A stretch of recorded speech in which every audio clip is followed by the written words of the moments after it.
Bienvenue sur le podcast Shine Bright, le podcast qui t'aide à te réaliser pleinement. Je suis trop contente parce qu'aujourd'hui, c'est un épisode inédit que je réalise pour la première fois avec une invitée. Et quelle invitée! J'ai choisi Sabrina Fossé-Jourdain, qui est coach business, qui m'a personnellement accompagnée et qui m'a fait réellement comprendre les notions d'action stratégique et leur importance dans l'entrepreneuriat. C'est donc tout naturellement les éléments qu'on va voir dans ce podcast. Comment est-ce qu'on peut passer à l'action? Qu'est-ce que c'est penser stratégie? Et comment garder la motivation quand on n'a pas les résultats escomptés? Comment est-ce qu'on peut aussi mettre en place des actions pertinentes qui apporteront des résultats? Je vous laisse avec Sabrina. Très belle écoute! Salut Sabrina! Salut Nora! Je suis trop contente de t'avoir aujourd'hui sur mon podcast. C'est la première fois que j'ai un invité, une invitée pour le coup, donc merci beaucoup. Ah, merci! Pour commencer Sabrina, parce que les auditeurs te connaissent ou te connaissent peut-être pas, est-ce que tu peux te présenter? Et je pense que c'est intéressant qu'on parle de la façon dont on s'est connus. Oui.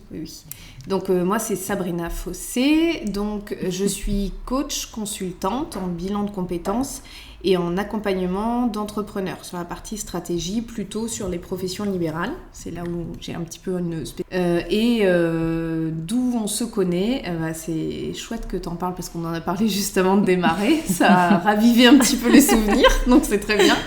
En fait, on s'est rencontrés par le biais à la toute base de Farouk Redouane Deladi, qui m'avait invitée à une de tes conférences au Café des Images à Hérouville. Il m'a dit, il faut absolument que tu viennes, il faut que je te présente Nora, tu vas voir, ça va matcher. Je suis arrivée un petit peu comme un cheveu sur la soupe, je savais pas trop à quoi m'attendre et j'ai beaucoup apprécié l'intervention que tu avais eue. Et suite à ça, on a repris contact toutes les deux parce que j'avais fait un appel à interview en fait sur LinkedIn pour demander à des personnes si elles acceptaient d'échanger avec moi pour voir un petit peu quelles étaient leurs problématiques, comment est-ce que je pouvais peut-être leur venir en aide. Moi, je me souviens, tu m'avais demandé que tu cherchais des personnes qui avaient fait une reconversion. Oui, reconversion professionnelle. Voilà. L'idée, c'était vraiment de travailler un petit peu avec des gens qui sont passés par cette étape ou qui envisageaient de le passer pour voir quels pouvaient être les freins, les leviers d'activation. Un petit peu voir comment ça s'oriente et comment ça se structure aussi sur une reconversion, parce que ça nécessite quand même une dose d'audace et de courage, donc c'est parti de là. Et quand j'ai vu que tu m'as répondu, c'est vrai qu'au tout départ j'étais surprise parce que je me suis dit tiens, une entrepreneuse. En fait, j'avais pas vu venir la cartouche de l'entrepreneur qui allait répondre à mon appel help, et du coup on s'est rencontrés à la bibliothèque de Colombelle. Ouais. Et l'échange ne s'est pas du tout déroulé comme c'était initialement prévu. En fait, on n'a pas du tout parlé de ça au final. Je me souviens, on a parlé... tu m'avais posé des questions sur mon parcours. Et du coup, ensuite, on a parlé d'Apis au final. Des difficultés que je rencontrais en ce moment, etc. Et je me souviens, on est restés 4 heures ensemble ce matin-là. On avait fini dans un bar tabac... parce qu'il pleuvait des cordes et que la bibliothèque fermait. Et au final, je me souviens que pendant cet échange, en fait, moi, j'avais perçu chez toi cette capacité à structurer, à penser stratégie, etc. Là où moi, j'étais encore dans le début de l'entrepreneuriat et je savais pas vraiment où j'allais. Et je sentais que j'avais besoin de quelqu'un pour me cadrer. Et du coup, je me souviens que je t'avais dit, est-ce que tu accepterais de me coacher au niveau business ? Alors que tu faisais pas du tout ça à l'époque. Non, oui, tout à fait. Contre ton adhésion à Apis Réseau, parce que je sais que tu cherchais à rentrer dans un réseau d'entrepreneurs. Et c'est comme ça que ça a commencé, c'est comme ça que tu as commencé à me coacher. Exactement. En fait, je me suis dit, je sais pas ce que ça va donner. Je me rappelle. T'étais sur un YesD, apparemment. Exact. Et voilà, c'est exactement ça. J'étais sur un YesD. Donc pour ceux qui ne savent pas, parce que c'est quand même peut-être bien de le préciser, un YesD, c'est des journées que j'ai dans mon agenda. Ça vient, alors c'est pas moi qui l'ai inventé, hein, ça vient du livre Provoque ta chance. Dont je n'ai plus l'auteur en tête, je suis désolée, mais qui est un super bouquin et qui expliquait que pour créer des opportunités, il a dans son agenda. Ok, donc aujourd'hui tu accompagnes aussi des entrepreneurs. Tu as été toi-même entrepreneur avant de faire du bilan de compétences. Est-ce que tu veux parler un peu de ton expérience d'entrepreneur et notamment de femme entrepreneur pour les femmes qui nous écoutent ? Oui. Alors oui, effectivement. Donc là, j'accompagne des entrepreneurs en parallèle du bilan de compétences puisque je le fais par le biais notamment soit de formation d'accompagnement individuel, soit par le biais notamment de l'ORIFPL. Je fais des formations de groupe et j'interviens aussi auprès d'Initiative Calvados. Je fais partie d'un des comités de Caen où des entrepreneurs ou entrepreneuses viennent pitcher du coup leur projet pour avoir un coup de pouce financier dans la création ou reprise d'entreprise. Donc c'est un milieu dans lequel maintenant je commence à avoir une petite expérience, on va dire ça comme ça. Et effectivement, de par mon parcours, j'ai été confrontée à l'entrepreneuriat et c'est pas ma première entreprise, en fait, c'est ma deuxième, pour être parfaitement honnête. J'ai eu une première entreprise qui s'appelait Tic et Tac, que j'ai ouvert en 2019. Où je vendais en fait sur une plateforme en ligne avec un site en e-commerce donc, et aussi sur les marchés en physique. Je vendais des produits locaux, zéro déchet, ou du moins le moins possible de déchets, et éco-responsables. Et je valorisais en fait les entrepreneurs, enfin les personnes de notre région principalement dans ce que je pouvais, et j'accompagnais comme ça au changement positif. En tout cas pour moi une des clés pour changer c'est plutôt de partir sur quelque chose qui donne envie, qui fait plaisir, plutôt que de taper sur la tête et de se dire qu'on va accompagner le changement comme ça, c'est pas trop dans ma conception. Donc ça c'était ma première entreprise que j'ai fait en parallèle d'emploi de salariés. Et puis j'ai beaucoup appris de cette première expérience, notamment que je n'étais pas faite pour après être en boutique, parce qu'en fait j'ai démarré dans l'entrepreneuriat un peu sur un coup d'audace, un coup de valeur, un coup d'envie. Et j'avais vraiment très envie d'être à mon compte depuis très longtemps. C'est quand même une idée qui me trottait. Mais en fait, je ne savais pas du tout ce que c'était qu'être entrepreneur. Et je me suis pris, je pense, tous les revers de l'entrepreneuriat, c'est-à-dire ne pas réfléchir à sa rentabilité, ne pas réfléchir réseau, réfléchir comme une femme, c'est-à-dire réfléchir beaucoup en mode contrôle et je veux faire toute seule et surtout me débrouiller. Enfin, je me suis vraiment pris tous les revers qu'on pouvait se prendre, mais ça a été une formidable expérience qui m'a ouvert 1 milliard de portes, donc pour lequel j'ai absolument pas de regrets. Et j'ai repris des études en parallèle et j'ai ouvert après, donc je me suis spécialisée comme formatrice d'adultes et je suis vraiment partie après sur l'accompagnement professionnel, puisque en parallèle j'ai aussi une certification de coach et du coup j'ai vraiment pris ce levier après d'accompagner en fait au projet professionnel, projet de vie mais plutôt projet professionnel, parce que je me rends compte que ça se décompose de la même façon, ça se décompose en action et ça se réfléchit en fait. Pour que ça fonctionne, ça se réfléchit. Et justement, ça fait une bonne transition avec ma question d'après. C'est vrai que tu vois, moi chez toi, j'avais remarqué cette capacité à structurer les actions chez l'entrepreneur. Et du coup, j'aimerais que tu nous parles justement de l'importance de l'action dans l'entrepreneuriat. Et toi, de ton retour d'expérience, en gros, qu'est-ce que tu préconiserais à un entrepreneur aujourd'hui par rapport à l'action, la mise en action, et notamment aux entrepreneurs femmes ? Alors vraiment, je dirais que pour les femmes, ce qui ressort très nettement, c'est qu'en général, par peur, on peut parler de syndrome d'imposteur, on peut parler aussi des fois d'estime de soi, de confiance en soi, de perfectionnisme, de peur du rejet. Enfin, c'est lié souvent plus à un mindset qu'autre chose d'ailleurs. Mais en fait, souvent, c'est l'inaction, la peur en tout cas de l'action, a tendance à générer de l'immobilisme. C'est-à-dire qu'elles ont des beaux projets, vraiment. Pour voir beaucoup de femmes entrepreneuses, elles ont vraiment de quoi changer le monde positivement. Mais souvent elles ont du mal à viser grand, à viser haut. Elles ont peur beaucoup plus que les hommes. Elles vont en général chercher à beaucoup plus sécuriser. Après, il y a aussi toute une réalité quand on est femme, qu'on le veuille ou non, même si on est assez avant-gardiste. La gestion aussi de la famille, la question de l'entrepreneuriat, c'est aussi les enfants, c'est aussi avoir assez de rentrée d'argent. Donc il y a tout un tas de facteurs environnementaux qui peuvent venir beaucoup plus freiner une femme qu'un homme. Et d'ailleurs, on le dit, même sur une offre d'emploi, à poste égal, un homme qui a beaucoup moins de compétences va oser davantage postuler, là où une femme va attendre de remplir plus de 70-80% de la fiche de poste. C'est vrai que c'est un vrai problème, ce côté perfectionnisme, syndrome de l'imposteur, etc. Et justement, toi, du coup, ce serait quoi tes conseils pour oser quand même y aller, se mettre en action, mettre en place aussi les bonnes actions, parce que voilà, je trouve que des fois on entreprend et on ne sait pas trop par quel bout prendre les choses, etc. Toi, ce serait quoi tes conseils pour justement réussir à structurer ces actions et à se mettre en action aussi, en dépassant ce fameux syndrome de l'imposteur notamment? La base pour moi, vraiment la base de la base, c'est bien se connaître. Parce que tout peut fonctionner, et je le dis souvent en formation, là je sais que s'il y en a qui m'écoutent et qui ont déjà fait une formation avec moi, ils vont reconnaître, tout peut fonctionner mais pas pour tout le monde. Donc déjà, apprendre à se connaître pour savoir quels vont être les vrais leviers de motivation. Donc avoir une action, oui, mais en fait avoir une action inspirée ou inspirante.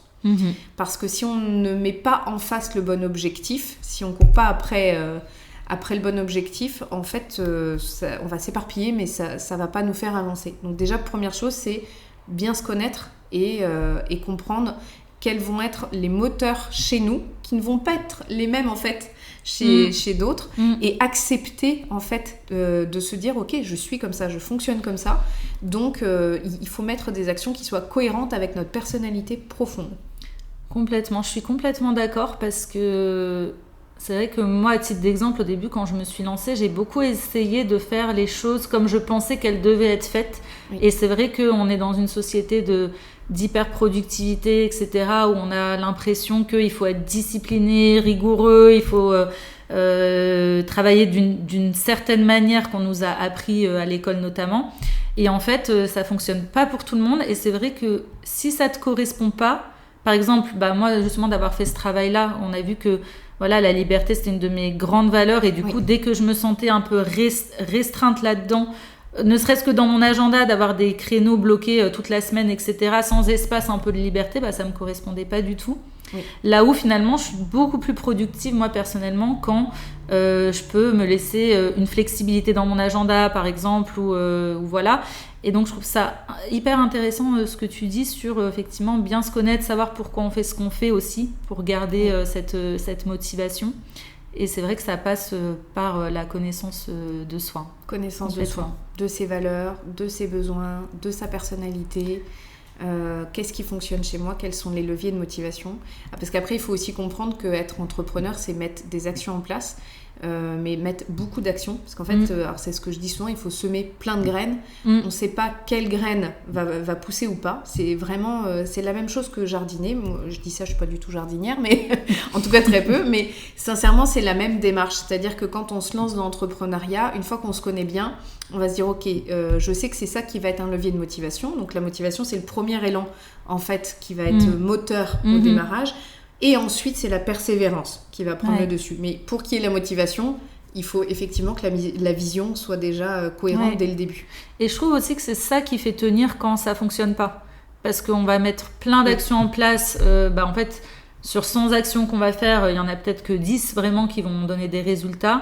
Et je trouve que justement, avoir ce qu'on appelle en entrepreneuriat un peu le why, voilà, savoir vraiment ce drive interne qu'on a pour pourquoi est-ce qu'on fait ce qu'on fait, pourquoi c'est important pour nous de le faire, je trouve que ça permet d'être beaucoup plus résilient, d'être beaucoup plus motivé. Enfin, voilà, la motivation, en fait, on dit souvent d'ailleurs que ça n'existe pas, c'est juste savoir rester discipliné pour aller vers la vie qu'on a envie vraiment d'avoir. Et sauf que ça commence par savoir qu'est-ce qu'on veut. Oui, pour moi, c'est vraiment le point de départ. Et après, il y a aussi cette autre particularité. Souvent, en tant que femme, on voit tout de suite le résultat final. C'est bien, c'est important. En fait, il faut avoir une vision. Par contre, la mise en action, ça passe par plein d'actions. Donc, en fait, c'est OK de voir la montagne. Maintenant, c'est quelles sont les petites pierres qu'on va mettre pour arriver au sommet. C'est ça. Le tout, c'est de lancer, en fait, c'est un cercle vertueux, qui est la même chose d'ailleurs au sens négatif, donc ça fonctionne malheureusement dans les deux sens, mais c'est bien de savoir que si ça fonctionne dans un, ça fonctionne dans l'autre. Donc en fait, le plus difficile, souvent, c'est la première action. Une fois que la première action est faite, finalement, après, c'est juste de l'entraînement. On recommence, on réitère. Et j'aimerais bien aussi qu'on parle, parce que moi, ça m'a beaucoup aidé dans notre accompagnement, de la vision aussi stratégique. Parce qu'effectivement, faire plein d'actions, c'est bien, ça apporte toujours des choses. Mais des fois, si on ne pense pas stratégie, ça va nous apporter des choses qui ne vont pas forcément nourrir notre business. Et moi, pour l'avoir expérimenté, on en a parlé en off juste avant, mais moi, je suis la pro de l'action. Je vais faire plein d'actions, mais hyper désordonnées, qui n'ont des fois aucun sens juste parce que j'ai envie de les faire. En tout cas, avant, je fonctionnais comme ça. Là où maintenant, justement, j'ai appris à penser stratégie et faire des actions stratégiques. Après, qu'elles ont des résultats ou pas, voilà, mais au moins penser stratégie. Est-ce que ça, tu peux un peu nous en parler ? C'est quoi penser stratégie ? Alors, penser stratégie, c'est toujours se dire, et c'est une phrase que mon mari me redit souvent d'ailleurs, est-ce que tu agis dans ton intérêt ? Penser stratégie, c'est ça. C'est-à-dire, faire des actions, c'est OK. Maintenant, est-ce qu'on agit vraiment dans notre intérêt ? Notre intérêt, c'est quoi ? C'est que notre business fonctionne. Pourquoi ? Parce qu'on vit malheureusement pas d'amour et d'eau fraîche. Et si on veut vivre un métier passion, quelque chose qui nous plaît, qui nous intéresse au quotidien, qui vient nous nourrir, il faut aussi que ce soit quelque chose qui soit viable. Déjà, quand on remet cette réalité, ça permet aussi de légitimer le fait que, OK, c'est normal d'être payé aussi pour ce que l'on fait. Il faut juste créer un match qui soit bon et qui soit cohérent, en fait. Complètement. Parce que ça, c'est vrai que c'est une vraie question de savoir mettre un tarif sur son offre, de savoir faire des actions pour vendre in fine, parce qu'au final, dans le business, toutes les actions qu'on fait, finalement, la finalité, c'est de vendre, de se faire connaître pour vendre aussi. Oui. Donc, il y a vraiment ça à garder en tête, mais on pourra en faire un autre épisode vraiment sur le sujet vraiment de la vente, parce que je pense que c'est un vrai sujet. Il y a aussi peut-être ce retour de résultat, c'est-à-dire que quand on a quand on a des objectifs, c'est OK, mais c'est OK aussi de se dire, d'accord, par contre, quels sont les résultats que je vais attendre ? Parce que quand on a, comme toi par exemple, cette facilité à faire plein d'actions, souvent dans nos accompagnements, quand on se voyait, souvent je te disais, d'accord, mais qu'est-ce que ça t'a rapporté ? Voilà, qu'est-ce que ça t'a rapporté ? Parce que faire des actions parce que tout le monde dit qu'il faut, par exemple, publier sur les réseaux, d'accord, OK, maintenant, est-ce que ça t'a rapporté un seul client ? Si la réponse est non, ça ne sert à rien. Tu fais une publication, mais tu mets pas de ce qu'on appelle un call to action à la fin. Tu lances juste une publication pour la lancer, ça te sert à quoi ? Donc c'est vraiment déterminer, OK, là quels sont mes objectifs par rapport à ça. Mais les objectifs, c'est pas toujours un objectif d'argent. Des fois, ça peut être juste, est-ce que j'ai récupéré des abonnés ? Est-ce que mon taux de satisfaction est bon ? Parce que quand on veut développer son entreprise, la clé, c'est vraiment de répondre aux besoins de son client. Et pas à ce que nous, on imagine être le besoin du client, mais vraiment besoin de son client.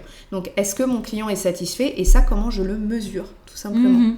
Et ça peut être un indicateur de performance qui est tout à fait acceptable et voire même, à mon sens, intéressant quand on veut progresser et ne pas être dans ce que tu disais tout à l'heure, dans la peur un peu de l'échec ou où il faut forcément que ça fonctionne. En fait, je pense qu'il faut se confronter à ces résultats, en fait, parce que je trouve que des fois, quand on fait plein d'actions comme ça, sans chercher à répondre à un objectif ou quoi, on camoufle aussi, du coup, la réalité, entre guillemets. C'est-à-dire qu'on va faire plein d'actions, OK, on se dit, on a été productif parce qu'on a fait plein d'actions, OK, mais sauf que concrètement, on se confronte pas à la réalité des actions qu'on a mis en place, parce que ça demande beaucoup d'énergie de mettre des actions en place. Donc autant mettre l'énergie au bon endroit, et pour ça, en fait, on peut que le faire, je trouve, maintenant avec le recul, en calculant le retour de ces actions. Exactement. 80-20. C'est ça, et pas vouloir faire trop de choses, mais vraiment être focus et avancer. Et j'ai une autre question, du coup, parce que comment est-ce qu'on peut rester motivé quand, justement, on n'a pas les résultats escomptés de nos actions ? Alors, à mon sens, déjà, ce qu'on disait tout à l'heure, la vision. Quand on sait pourquoi on le fait, déjà, c'est un premier point. Quand on sait que fondamentalement, on fait ça pour faire quelque chose de bien et de positif, ça devient déjà plus facile aussi d'accepter... entre guillemets, l'échec. J'aime pas trop parler d'échec, mais... deuxièmement, c'est peut-être aussi de se détacher de ça, déjà en tant que personne, se détacher de « mon business n'est pas moi ». Donc c'est pas parce que je ne réussis pas une action que je suis moi quelqu'un qui échoue, c'est pas la même chose. Et troisièmement, c'est aussi peut-être quelle leçon est-ce que ça m'apprend. Est-ce que finalement j'ai vraiment raté quelque chose, mais parce qu'en fait raté, mais encore une fois raté quoi? Est-ce qu'en fait c'est parce que je m'adresse pas à la bonne cible? Est-ce que je m'adresse à la cible mais finalement c'est pas le bon budget qu'ils ont, donc mon message n'est pas adapté? Est-ce que moi je suis alignée dans mon message? Ou est-ce que j'ai essayé de copier quelque chose qui ne me ressemble pas? Enfin, c'est de reprendre finalement, là encore, prendre ça comme un feedback. C'est pas je ne réussis pas, c'est plutôt ok, c'est quoi le feedback que je peux faire ressortir de ça en fait? Ouais, c'est réussir à se détacher personnellement de son business en fait et d'être vraiment dans une vision neutre de ce qui se passe, des résultats, etc. Et parce que ça, je sais que c'est une vraie problématique aussi quand on se lance et quand on est seul, c'est de s'associer à son business. D'autant plus quand son business porte son prénom, par exemple. Oui. Souvent, on le dit, c'est mon bébé. C'est ça. C'est une expression que les femmes... Alors d'ailleurs, les hommes l'ont pas. Mais les femmes, souvent, c'est... Bah oui, cette entreprise, c'est mon bébé un peu. Mais oui. Et comment est-ce qu'on peut, justement, du coup, se détacher de son entreprise, personnelle, parce qu'on est hyper impliqué, etc. Et comme tu dis, on peut vite en fait faire cette confusion entre nous et le business. Donc si le business échoue, c'est que moi je suis en échec ou ce que j'ai fait. Il y a beaucoup aussi ce truc-là de pas forcément oser se montrer. Ce serait quoi tes conseils pour dépasser ça? Moi, ce qui me vient en tête quand tu dis ça, c'est vraiment en fait d'être le réseau, d'être entouré. Et quand je dis être entouré, être accompagné, se faire aider, je parle pas forcément d'un accompagnement à proprement parler, ça peut être de plein de manières différentes, mais c'est de comprendre que effectivement souvent nous les femmes on a tendance à garder pour nous un petit peu, alors qu'en fait plus on va partager avec d'autres, plus on va connecter en réseau, plus on va parler à des gens un peu plus expérimentés, plus ils vont pouvoir nous dire ok, effectivement moi j'ai déjà écrit, oui c'est vrai, j'ai eu des gens qui ont répondu des choses négatives ou autres, par contre ça m'a permis peut-être de passer le cap et de réussir finalement à vendre une super offre en laquelle je croyais fort et c'était génial, j'ai vécu un truc super, enfin voilà, c'est d'être vraiment dans ce partage et dans cet échange. Je pense que le réseau est hyper important, même amical, soutien familial, peu importe, mais d'aller trouver des gens pour connecter autour de soi. Je suis complètement d'accord avec toi, ça aide à... déjà, c'est important, je trouve, d'avoir aussi des modèles auxquels s'identifier, qui font ce qu'on a envie de faire, qui sont un peu un niveau au-dessus, justement, pour, comme tu dis, déblayer un peu les premières difficultés qu'on va rencontrer. Donc, c'est un super conseil. Du coup, si je devais résumer cet entretien, c'est un peu les clés de réussite aussi qu'on a données là pendant 20 minutes sur un entrepreneur justement qui réussit, qui échoue. On peut le récapituler comme avoir une vision claire, bien se connaître. Bien se connaître. Et le fameux, mais qui est vrai, mieux vaut fait que parfait. Exactement. Et on va se quitter là-dessus. Merci beaucoup Sabrina. Merci Nora. Et si on veut te retrouver, on peut te suivre où ? On peut me retrouver alors sur LinkedIn, c'est vraiment le réseau que j'utilise le plus, Sabrina Fossé-Jourdain. Je mettrai son nom dans la barre d'infos. Et puis sinon, j'utilise aussi, on peut retrouver sous SF Potentiel. Ok, merci beaucoup Sabrina. Avec plaisir. J'espère que ce podcast t'a apporté de la valeur et résonne dans ta quête d'accomplissement. Si c'est le cas, n'hésite pas à le noter avec la note qui te semble la plus juste, ça m'aide beaucoup en termes de référencement. N'hésite pas aussi à me dire en commentaire les sujets que tu aimerais que j'aborde. Je prends toujours en compte les remarques et suggestions des auditeurs. On l'a vu avec Sabrina, la connaissance de soi, c'est vraiment le socle solide à consolider quand on veut être épanoui dans sa vie professionnelle. C'est pourquoi je t'offre en barre d'infos le guide en 10 étapes pour redonner du sens à ta vie professionnelle. Tu verras, c'est un travail d'introspection qui va te permettre d'aller commencer à creuser justement qui tu es vraiment et ce dont tu as réellement besoin. Si tu souhaites aller plus loin, tu peux également prendre rendez-vous avec moi via mon calendrier. Je vais mettre le lien en commentaire également, en barre d'infos. Parce que j'ai également une formation en ligne qui est dédiée à la connaissance de soi. Donc si c'est quelque chose qui t'intéresse, n'hésite pas à prendre rendez-vous avec moi. Je te dis à très bientôt et belle écoute pour un prochain épisode. Ciao, ciao!